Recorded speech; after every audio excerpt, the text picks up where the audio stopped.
Remaja ini menghilang selama bertahun-tahun dan ditemukan di sebuah rumah kosong dekat rumahnya dalam keadaan mengenaskan. Assalamualaikum warahmatullahi wabarakatuh. Kali ini gue mau cerita soal kasus kehilangan, yaitu Joshua Vernon Maddook. Joshua Vernon Maddook lahir pada 9 Maret 1990. Dia dikenal sebagai seorang remaja yang cerdas, berjiwa bebas, dan senang mengeksplorasi alam. Joshua tumbuh di keluarga yang penuh kasih sayang bersama saudara-saudaranya. Namun sebelum kepergiannya, keluarga Maddook sudah menghadapi tragedi. Kakaknya Jack Harry meninggal karena bunuh diri pada tahun 2006, yang berdampak besar pada kehidupan keluarga. Joshua Vernon Maddook adalah seorang remaja berusia 18 tahun dari Woodland Park, Colorado, yang menghilang secara misterius pada 8 Mei 2008. Kisahnya menjadi salah satu kasus hilangnya seorang yang penuh teka-teki dan tragis.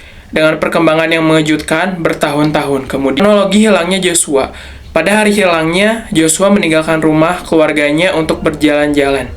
Seperti yang biasa ia lakukan, Joshua dikenal sebagai seorang remaja yang cerdas, berbakat dalam menulis, dan memiliki kepribadian yang menyenangkan.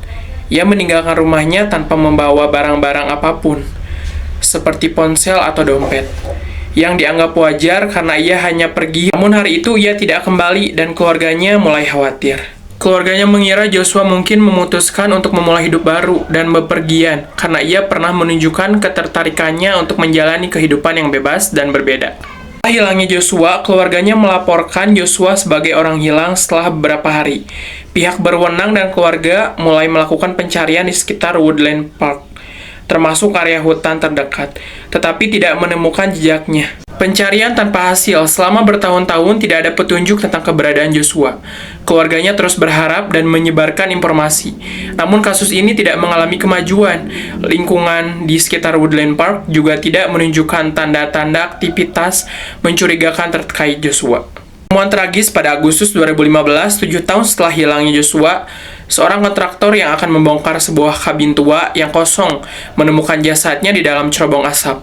Kabin itu hanya berjarak sekitar 2 blok dari rumah keluarga Maddook dan telah lama ditinggalkan. Kabin tersebut sudah lama ditinggalkan dan akan dihancurkan saat pemiliknya sedang membersihkan properti tersebut hingga menemukan tubuh Joshua. Jasadnya ditemukan dalam posisi jongkok dengan kaki terlebih dahulu masuk ke dalam cerobong.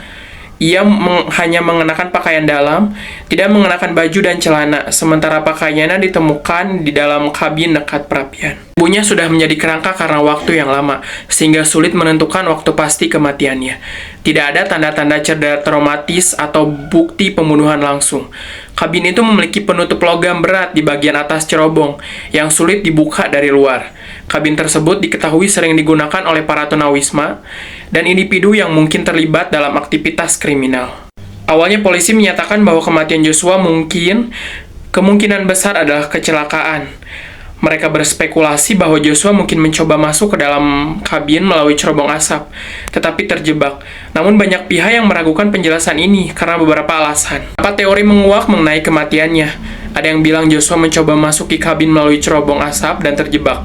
Ada spekulasi bahwa seorang mungkin memaksanya masuk, atau bahkan membunuhnya sebelum memasukkannya ke dalam cerobong. Teori liar menyebutkan kemungkinan keterlibatan ritual atau tindakan aneh lainnya, meskipun ini tidak memiliki bukti konkret. Otoritas menganggap kematian Joshua sebagai kecelakaan.